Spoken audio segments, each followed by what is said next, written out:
Ayun sa atin, nagkulang yung ano natin, yung seedling. Bali yung isang plat doon, tapos na. Tapos ito, kulang ng apat na ito. Manigurado tayo dito. Buhay na buhay ito. Pero hopefully, kasi yung panahon ngayon, maganda yung panahon ngayon sa atin kay mga ilang oras lang, malakas yung init. Pero ngayon mas sa atin makulimlim, maganda to ngayon. Uy, update nga pala naman sa atin yung ano natin, no? Yung sibuyas.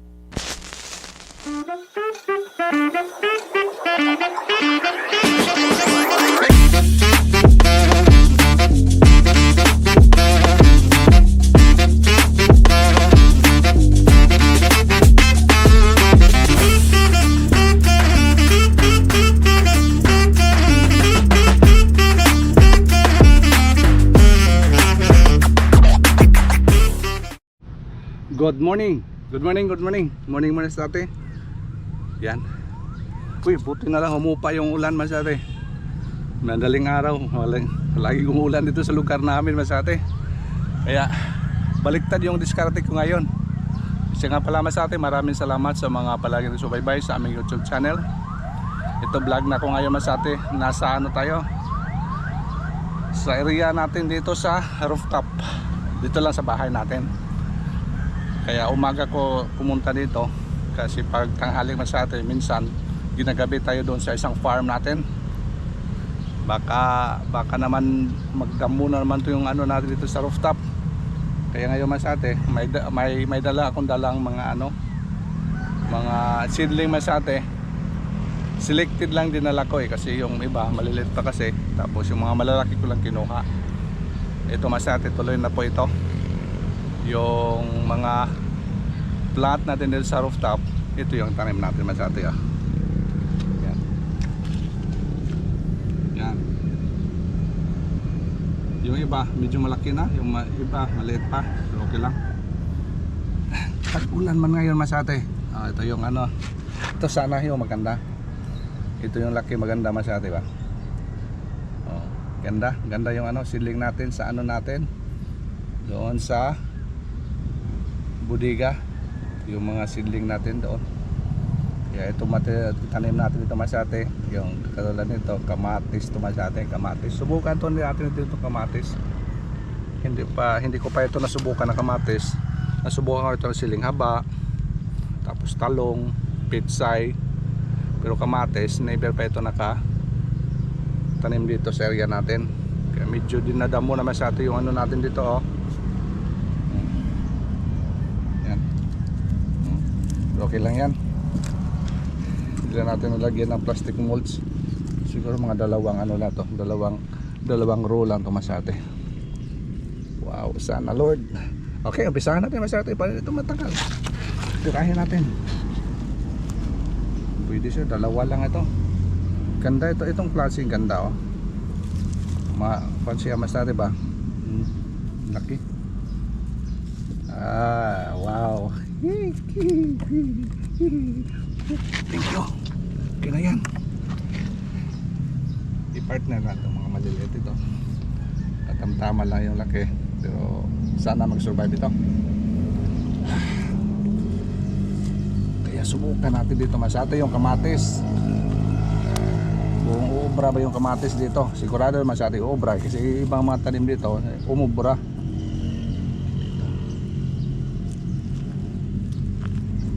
Daming ano ito masyado, daming mga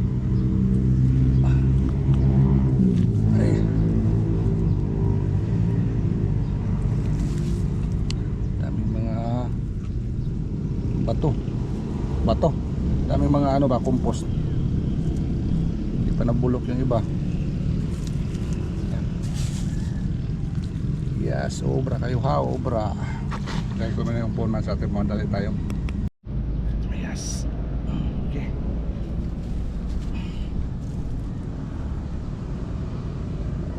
Mata distance na ito, mata distance.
Ito yung abangan natin mas ate kung anong kalalabasan natin dito, tanim natin dito sa rooftop.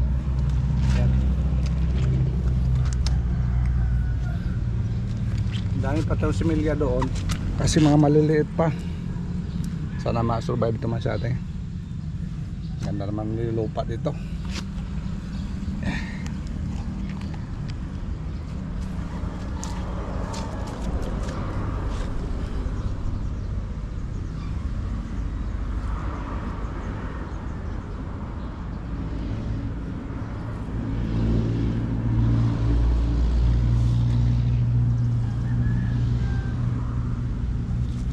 Ito sana yung mga magaganda oh. Ito maganda itanim, malaki na. Siguradong sigurado na to.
Ayun sa atin, nagkulang yung ano natin, yung seedling.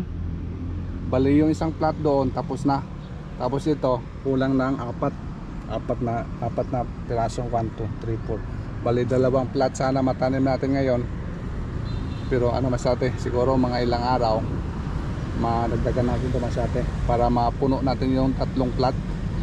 Bali yung isang plat na yung kulang. Ito, wala pang laman ito. Para ma-complete na ito masate yung mga nasa plat natin. Pero sa mga ref, isipan ko na anong itanim natin dyan. Siguro talong or atsal. Yung atsal nila, pero subukan na atsal dyan masate. Siguro yung ano, pwede atsal. Wala pa rin sila, subukan na atsal. Kaya ito masate yung nagawa natin ngayong umaga. At least may nagawa tayo, di ba? Yun ang abangan natin masate dito sa rooftop natin. Kung ano na makaganapan nito. Sana ito masate survive. Kasi yung iba, maliliit kasi yung iba. So yung iba, maganda yung seedling yung iba. Yung kasi ang nauna, yung natitira sa bagyo. Yung nasira yung ano natin, yung nursery natin nasira. Transplant lang natin yung mga pwede pa, kaya yung iba malaki. Sana magano masate ba, makahabol yung iba. May mga seedling tayo doon, mga maliliit pa. At saka siguro sa kabila natin, doon tayo sa isang farm natin, magana tayo doon masate, mag transplant din tayo ng mga malalaki mga talong. May talong kasi dito mga grabe ng lapad yung talong masate doon. Yung seedling natin, yung kasabayan dito sa mga ano natin, sa mga ilang mga kamatis. Kaya pwede na ito i-transplant masate doon sa kabila natin. Hindi muna natin sa bodega. Sa bodega natin masate yung natanim doon. Siguro may tanim natin dyan. Ano na siguro update natin masate, atsal or siling haba or yung red hot. Yung itanim natin dyan, medyo paiba muna tayo masate para talaga yan siya. Naglubat yung puno natin kanina. Nag-switch up. Ganda sana masate kung pantay-pantay yung laki yung seedling natin ba, para sigurado tayo katulad dito masate oh. Dito, manigurado tayo dito. Buhay na buhay ito. Pero hopefully, kasi yung panahon ngayon, maganda yung panahon ngayon masate, kay umuulan tuwing gabi. Tapos yung araw bihirang ano masate, bihira yung masyadong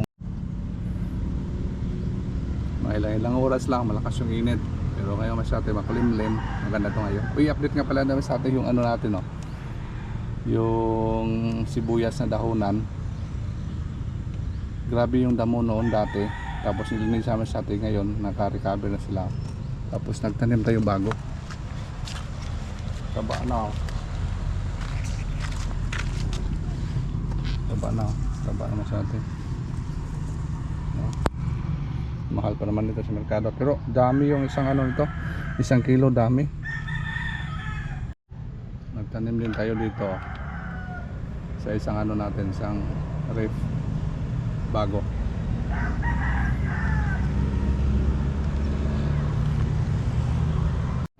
Okay masate, ito muna ang ganap natin dito sa rooftop.